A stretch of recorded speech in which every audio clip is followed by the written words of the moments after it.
Convido os irmãos a abrir a palavra do Senhor em Efésios capítulo 4. Nós faremos a leitura do versículo 25 até o capítulo 5, versículo 2.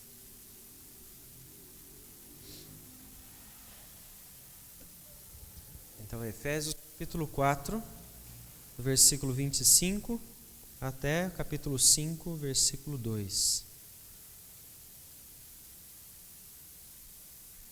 Eu vou ler o primeiro versículo desse trecho. Eu pedi aos irmãos, cada um, aqueles que puderem, a ler um versículo.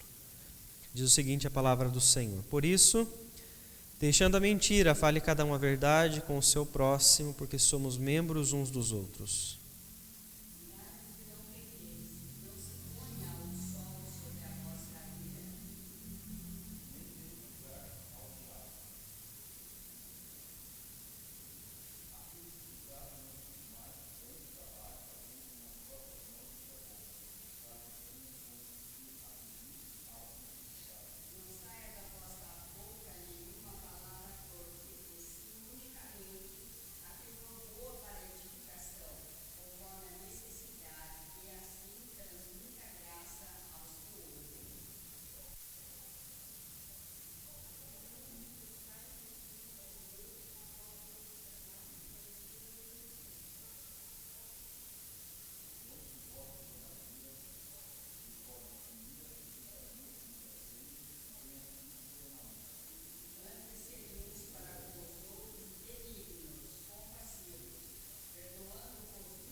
Tudo bem, até esse versículo, vamos orar mais uma vez. Querido Deus, estamos diante dessa porção da Tua Palavra. Nós pedimos ao Senhor neste momento que venha iluminar a nossa mente. Que o Senhor nos dê o entendimento para que com clareza e profundidade possamos viver a Palavra do Senhor, Deus, viver a Tua verdade, viver de forma que o Senhor seja honrado através de cada um de nós, Deus. Nós oramos e desde já agradecemos ao Senhor em nome de Jesus. Amém, Senhor. Irmãos, nós temos visto como é que a nossa geração ela tem sido impactada pelo avanço da tecnologia. Nós podemos ver hoje uma era, se nós podemos chamar assim de era, dos influenciadores digitais. Pessoas que afetam a vida de muitos, mas principalmente você vê crianças, jovens e adolescentes sendo afetados por esses influenciadores com seus vídeos nos seus canais, né, nas redes sociais. E é interessante que as áreas que eles influenciam são todas, né?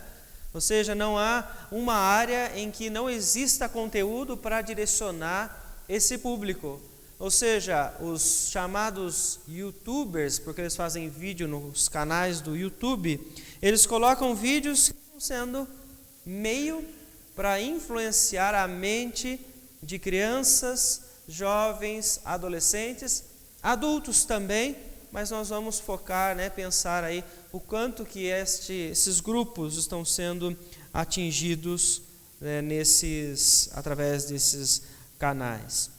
E nós podemos então olhar para esse cenário e pensar como é que os relacionamentos hoje eles se formam.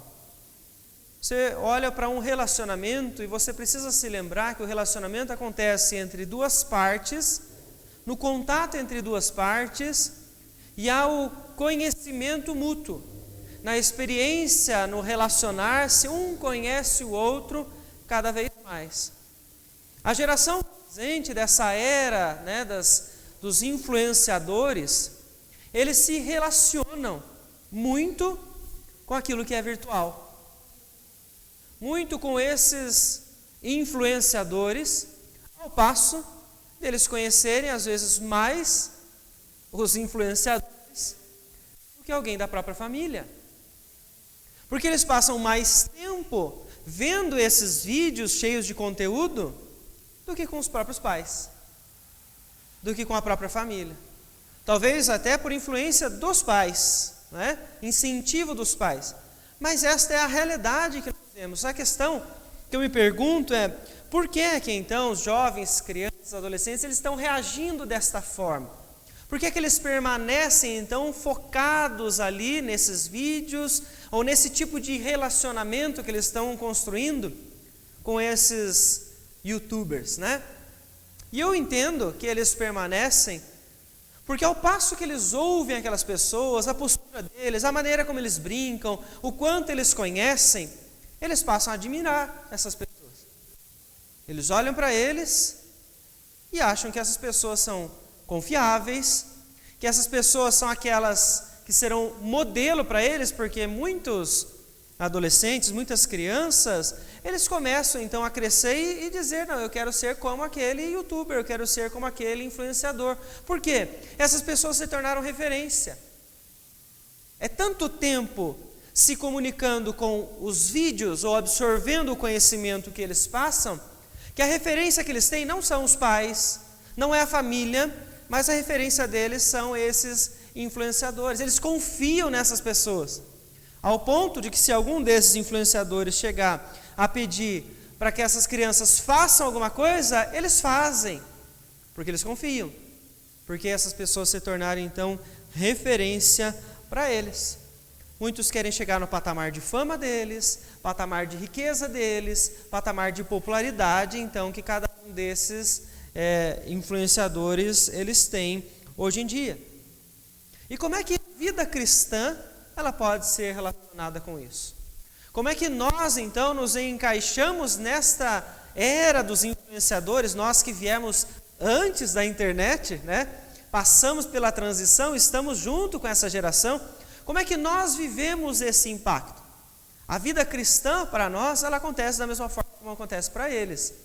Por quê? Porque o relacionamento continua sendo construído da mesma forma.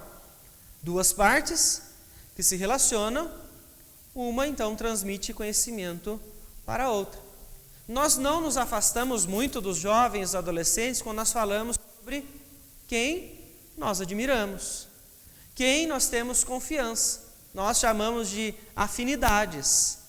Temos mais afinidades com uns do que com outros. Fazemos parte de certos grupos de amigos ou de certos grupos dentro da família e não de outros. Não difere dos adolescentes, dos jovens, quando nós falamos de relacionamento. Porque nós estamos então criando pontos de referência na nossa vida. Temos pessoas com quem nós confiamos, porque tivemos um relacionamento, aprendemos a gostar, conviver com essas pessoas, e elas são referência para nós. Confiamos na direção que elas trazem, confiamos nos conselhos que as pessoas trazem para nós, e por isso nós precisamos ficar alertas. Alertas porque a nossa vida cristã, ela é totalmente impactada por aqueles que nos influenciam.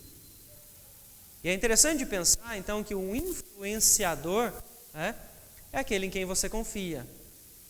É aquele que você está ouvindo, aquele com quem você está caminhando, e ele está falando alguma coisa, você confia na palavra dele e você então traz para si. Posso dizer que ele tem autoridade sobre a sua vida, porque você olha para essa pessoa com autoridade. Então nós podemos dizer que nós somos hoje discípulos daqueles em quem nós confiamos. Porque se nós acreditamos que discípulo é alguém que aprende com o seu mestre, com aquele que tem autoridade sobre nós, aqueles que influenciam as nossas vidas estão nos discipulando. E a pergunta mais grave para nós é: de quem nós nos tornamos discípulos hoje? Nós afirmamos pela fé que nós somos então discípulos de Cristo Jesus. Nós somos servos do Senhor. Mas o que é que nós vemos na prática? São chamados discípulos de Cristo buscando diversas alternativas para servir a Deus. Para muitos, a referência, o ponto de confiança, a influência é o mundo.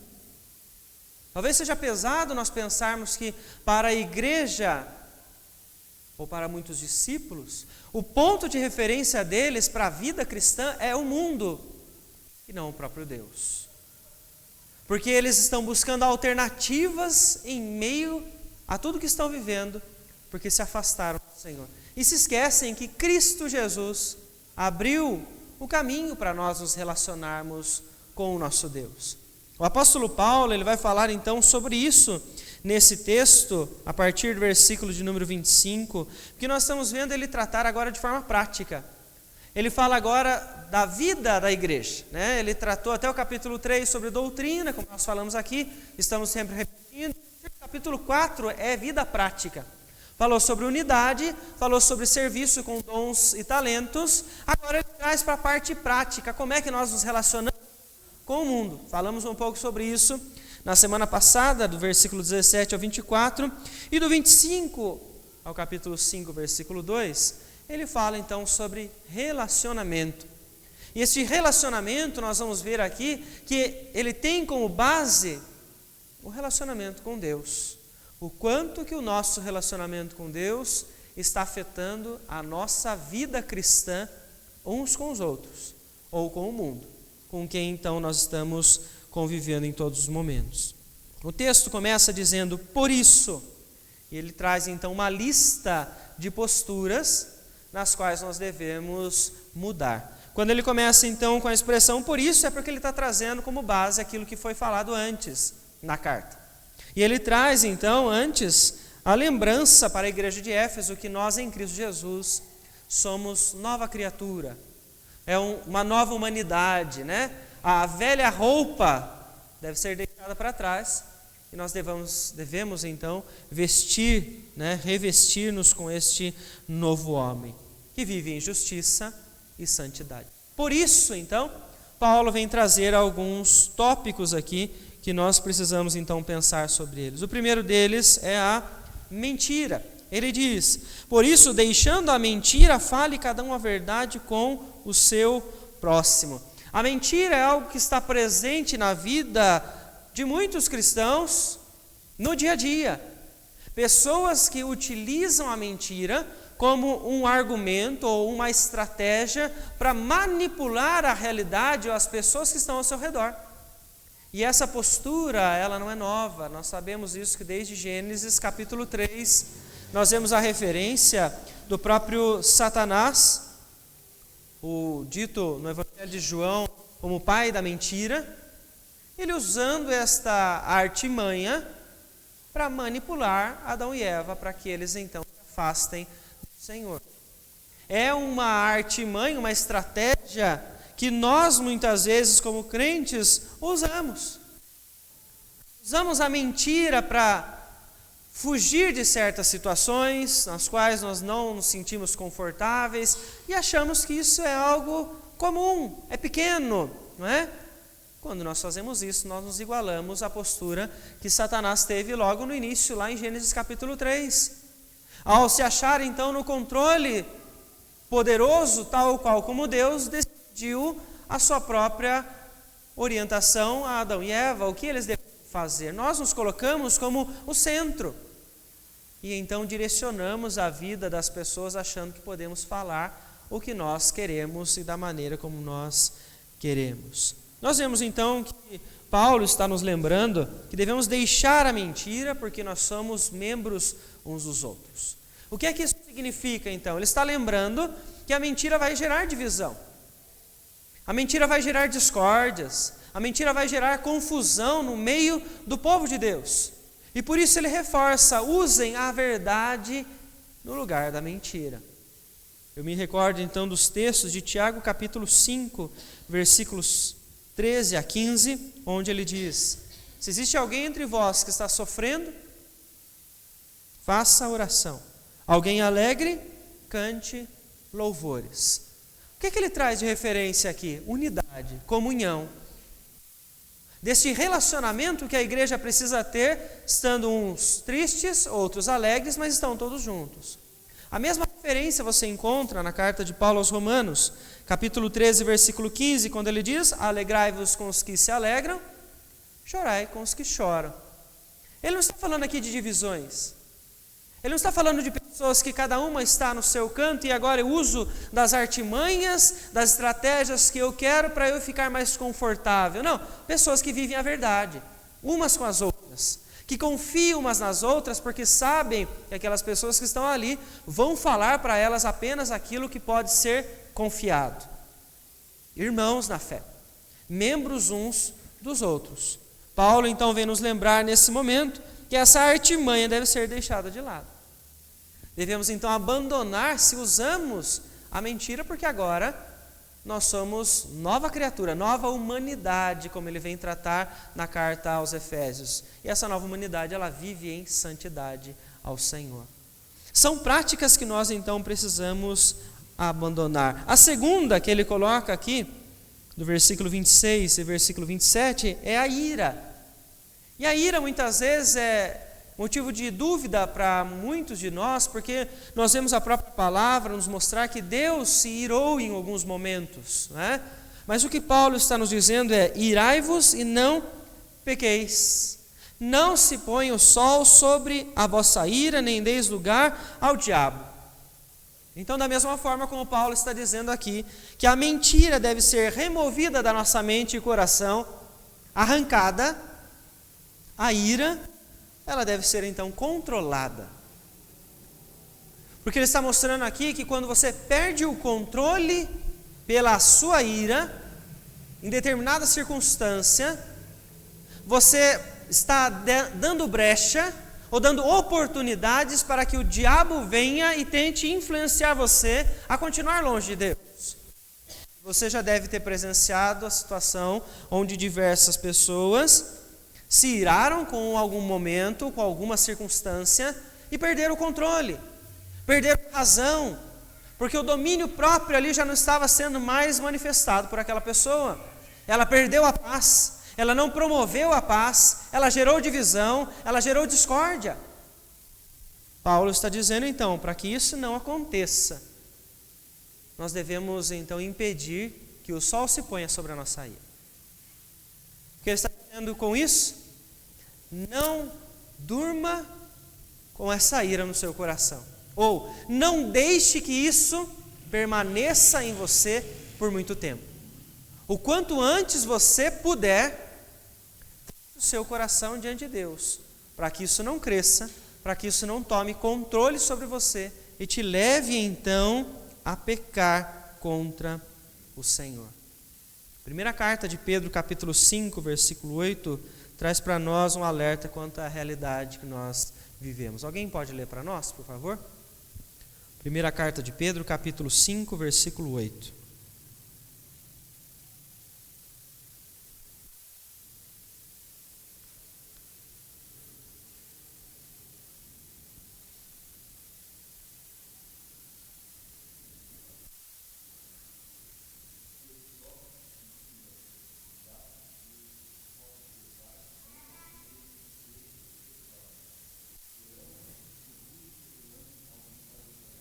Isso, nós somos presa para ele, né? Ele quer derrubar, ele está procurando as brechas que nós deixamos. E quando nós então não olhamos para Cristo, o quanto foi valioso o sacrifício dele para nós termos comunhão com o nosso Deus, nós abrimos então essas oportunidades, ou como Paulo vem falar, nós damos lugar ao diabo, e aqui é dar oportunidade para que ele possa então nos influenciar, para nós então pecarmos e nos afastarmos do Senhor. Nós temos que ficar alertas, vigilantes. O crente não pode baixar a sua guarda, porque a qualquer momento, se ele der um passo fora, ele pode ser influenciado para que ele continue então cada vez mais para longe do Senhor. Então nós falamos aqui de mentira, falamos aqui de ira. Versículo 28, o apóstolo Paulo traz outra postura que deve ser deixada: o roubo. Os ladrões, né? Os ladrões devem mudar as suas posturas. Ele diz então aqui no versículo 28, aquele que furtava, não furte mais, antes trabalhe. E aqui é um ponto muito importante que Paulo vem trazer, ele traz não só na carta aos Efésios, mas em outros momentos ele vem falar sobre isso, do quanto é importante e valioso para o cristão o trabalho. E nós vemos aqui ele dizer então que o servo de Deus precisa deixar essa postura onde ele aproveita do esforço do outro. Porque é isso que um ladrão faz. Você trabalha a sua vida inteira para você conquistar um carro, porque isso vai trazer conforto, facilidades para você. Você lutou para isso e aquela pessoa vem e ela tira o seu esforço, os seus anos de trabalho. Então é alguém que se aproveita do esforço do outro. Aquele que roubava, não roube mais. Antes trabalhe para quê? Para que ele possa ser generoso para com aqueles que precisam. Então vejam só que interessante, ele está fazendo uma mudança de visão. Agora não é um olhar para si, usando a mentira para criar estratégias e manipular os outros. Não é usar a ira para satisfazer a sua carne, para se rebelar, se revoltar e fazer o que quer. Não é para usar a técnica melhor que ele desenvolveu de furtar os outros para agradar a si mesmo. Não. Agora é para olhar para os outros. Fale a verdade, porque nós somos membros uns dos outros. Não se põe o sol sobre a vossa ira, porque senão você vai perder o controle para com os outros. Não furte mais, porque você deve ser canal de bênção para os outros. A generosidade que ele está trazendo aqui é o meio então daqueles que têm o sustento de poder abençoar os outros. O Senhor tem sustentado a cada um de nós. Ele tem nos abençoado. E nós, de forma generosa, podemos cuidar de outras pessoas. E é interessante, então, que nós vemos aqui, né, os ladrões são imensos, os números deles, né?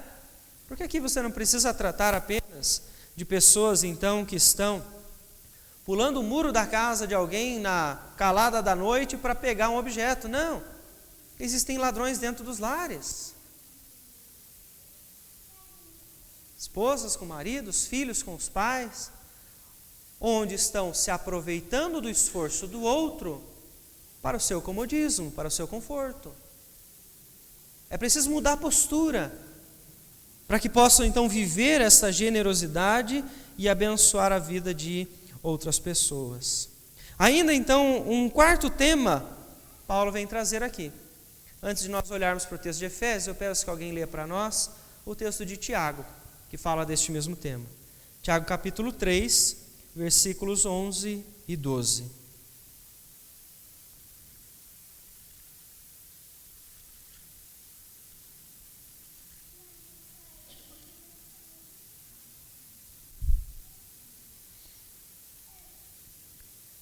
Alguém pode ler para nós, por favor? 3, 11 e 12, isso.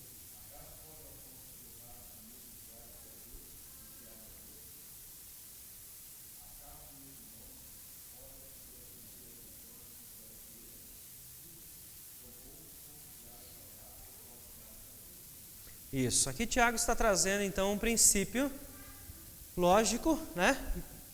De que uma fonte de água doce, em nenhum momento, ela deve então jorrar água salgada.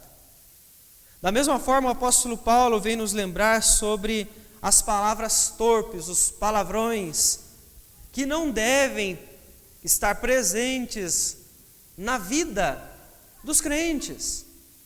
Palavras de baixo calão, palavras que devem ser retiradas do nosso vocabulário. E às vezes a mentira, a ira sem controle, o furto e as palavras torpes, elas vêm conosco de raiz.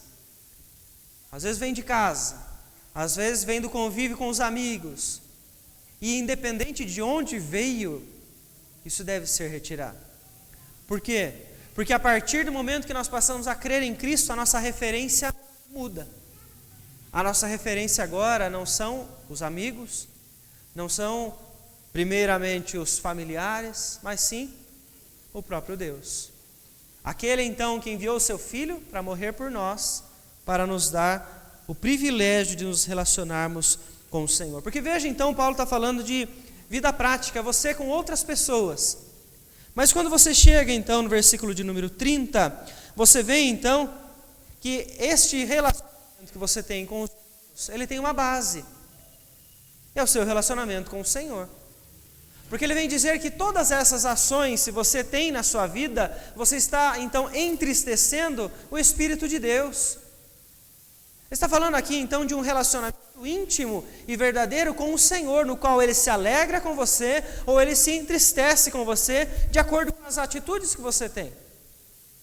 Então nós podemos afirmar que o apóstolo Paulo está dizendo aqui, com estes versículos, que a maneira com que você se relaciona com os outros reflete o seu relacionamento com Deus. Se você não se relaciona com Deus, se você não alegra ao Senhor, se você não se preocupa em agradar a Deus, é bem provável que você seja uma pessoa que está nutrindo ações que desagradam a Deus. Você não se preocupa em falar palavrões, você não se preocupa em roubar, você não se preocupa em mentir, você não se preocupa em controlar a sua ira.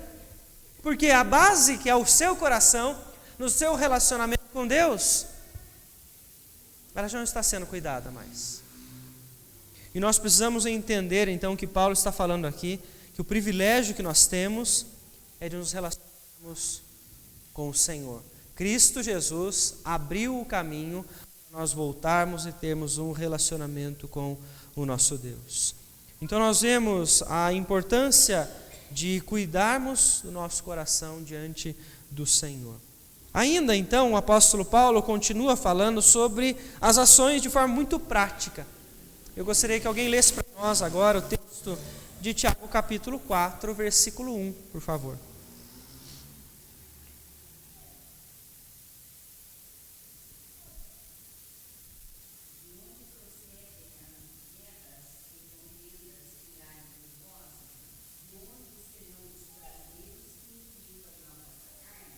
Isso. Paulo vem falar então de relacionamentos, né?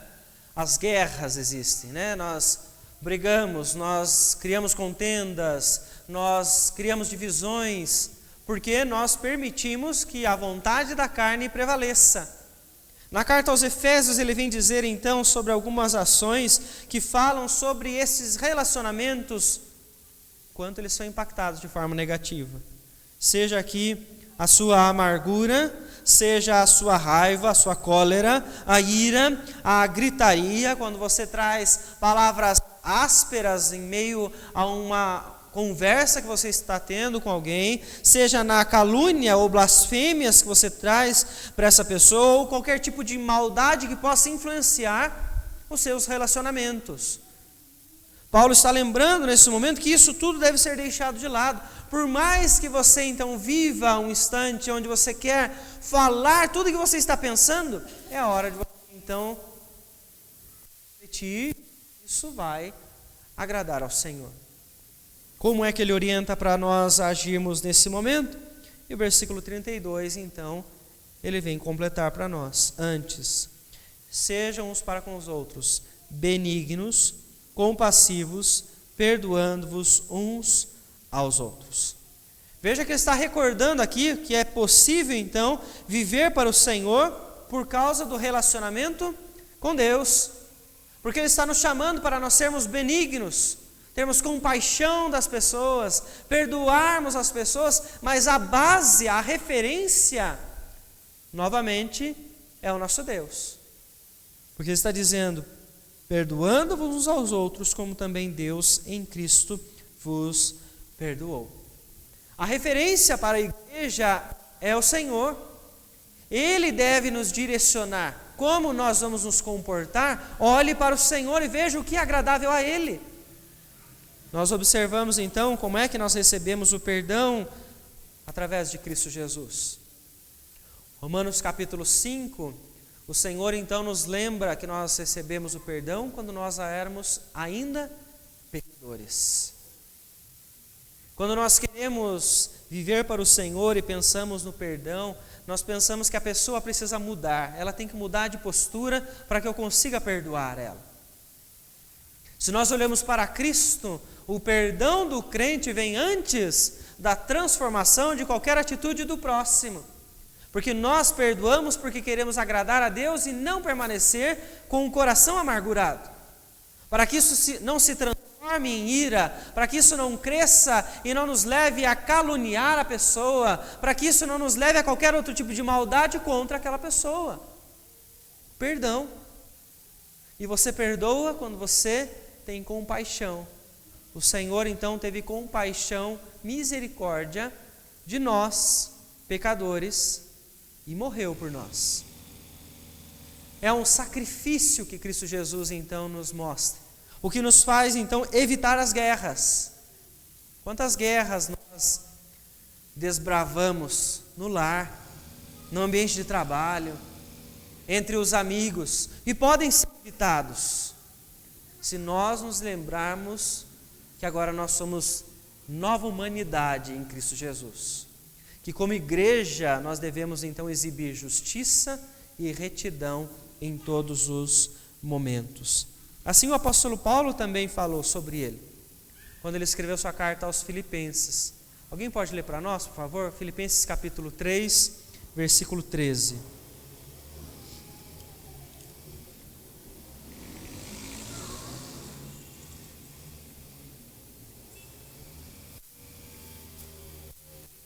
Filipenses 3, 13 e 14 também, por favor.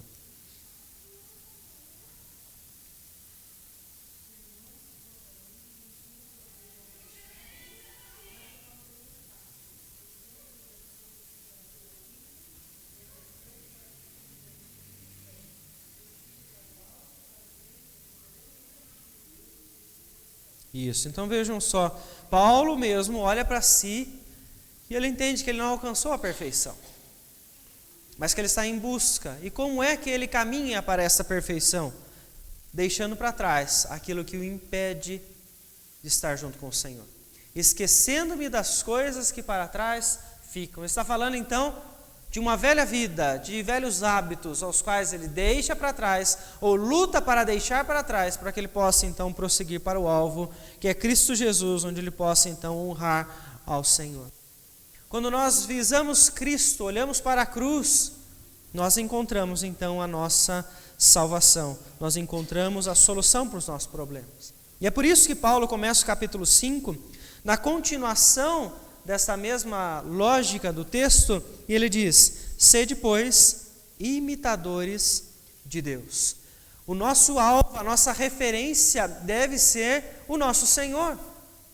E aí, mais uma vez, ele usa Cristo Jesus para nos lembrar como nos relacionar com os outros. Ele diz: Cristo se sacrificou pela igreja, se sacrificou pelos eleitos, amando eles, para que eles pudessem se relacionar com Deus. Ele diz então, deste mesmo amor, amem, andem em amor uns com os outros. Vivam então como igreja, vivam como irmãos. É uma questão tão prática que nós vemos então Paulo nos instruir neste momento, que parecem itens que nós já sabemos e já conhecemos. Mas quando você olha para a prática, você observa que a igreja em muitos momentos usa o mundo como referência. E parece mais fácil, mais bonito usar a mentira. Parece mais fácil, mais bonito perder o controle e se irar. Porque isso traz poder, traz força. Parece mais fácil então roubar, tirar do outro aquilo que ele se esforçou tanto. A igreja precisa ter uma postura diferente do mundo. Por isso nós todos precisamos olhar para nós e pensar de quem nós somos discípulos de fato. Quem é que influencia a nossa mente? Quem é que influencia o nosso coração? Porque aqueles com quem nós nos relacionamos diariamente, eles estão nos influenciando.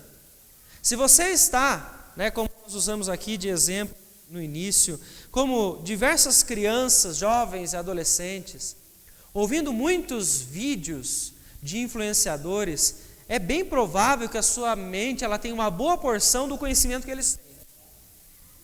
Que você esteja sendo influenciado por essas pessoas.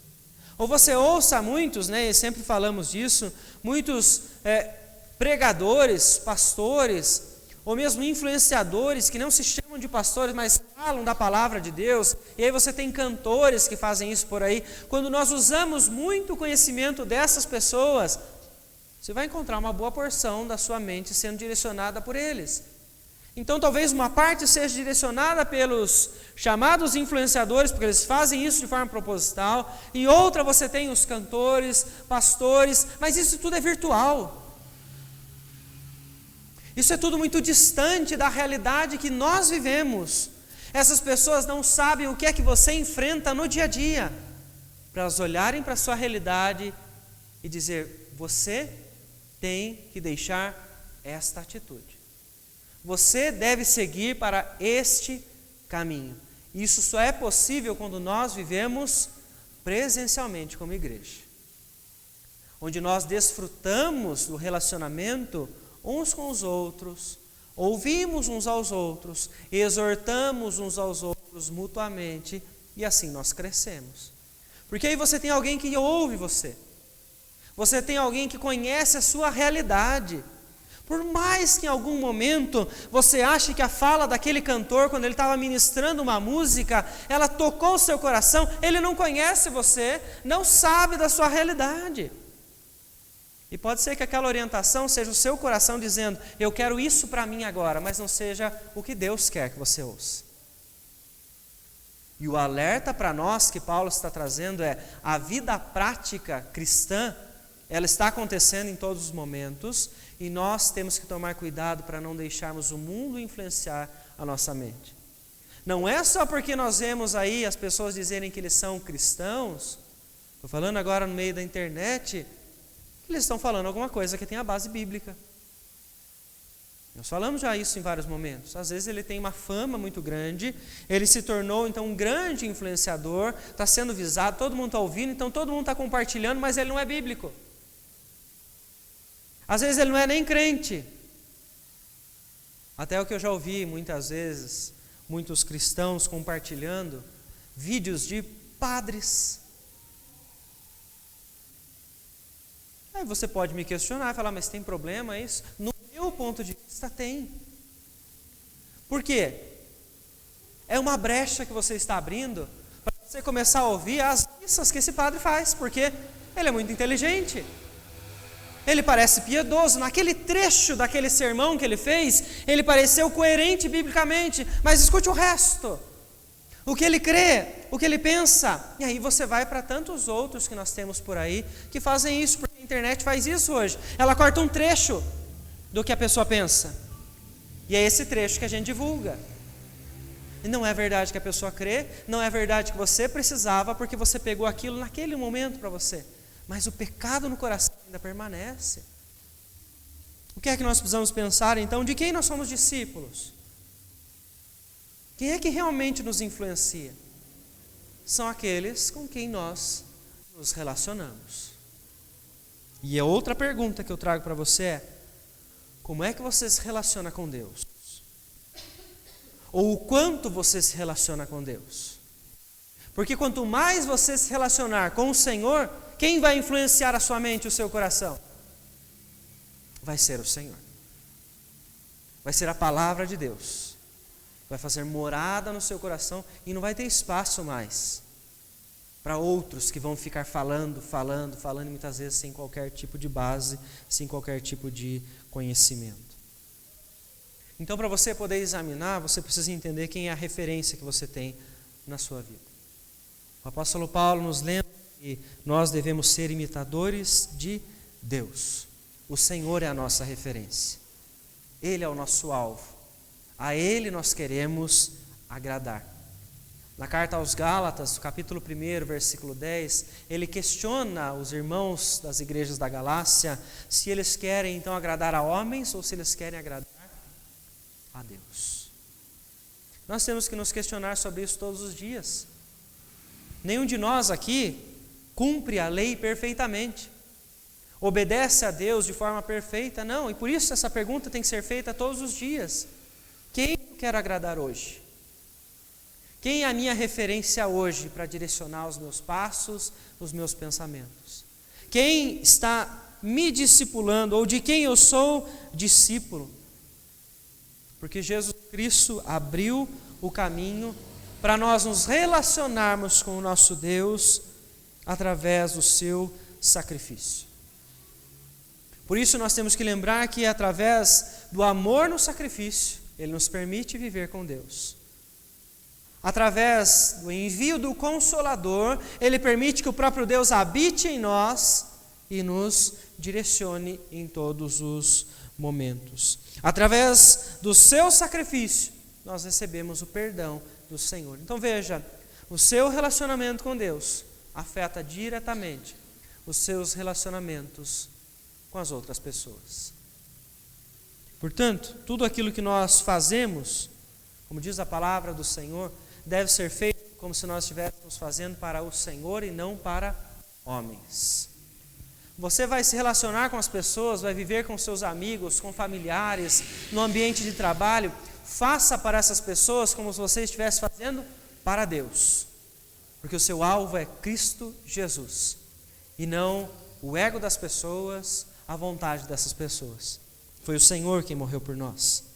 Nós precisamos lembrar então que a comunhão com o Senhor vai nos levar a uma vida de paz.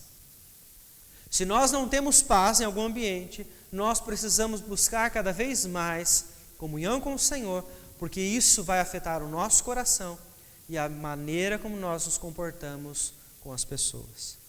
Por isso, lembre-se então, a forma como estão os nossos relacionamentos podem dizer muito sobre como está o nosso relacionamento com Deus. Talvez você conheça pessoas que vivem em pólvoras, que vivem irados, que vivem mentindo, que vivem enganando. Isso fala muito sobre como essas pessoas estão se relacionando com o Senhor. Porque o coração delas provavelmente está mais longe do Senhor do que deveria estar. Deus nos abençoe e nos permita, então, cada dia mais, entender como devemos viver para o Senhor. Que a vida cristã ela é prática, nós entendemos, pensamos e colocamos isso em prática no nosso dia a dia. Que Deus nos dê sabedoria para entender a sua palavra em todos os momentos e assim viver para o Senhor e agradá-lo em todos os momentos. Alguém gostaria de trazer algum comentário sobre esses assuntos que nós então falamos hoje, ou quer falar algo sobre o texto que foi lido?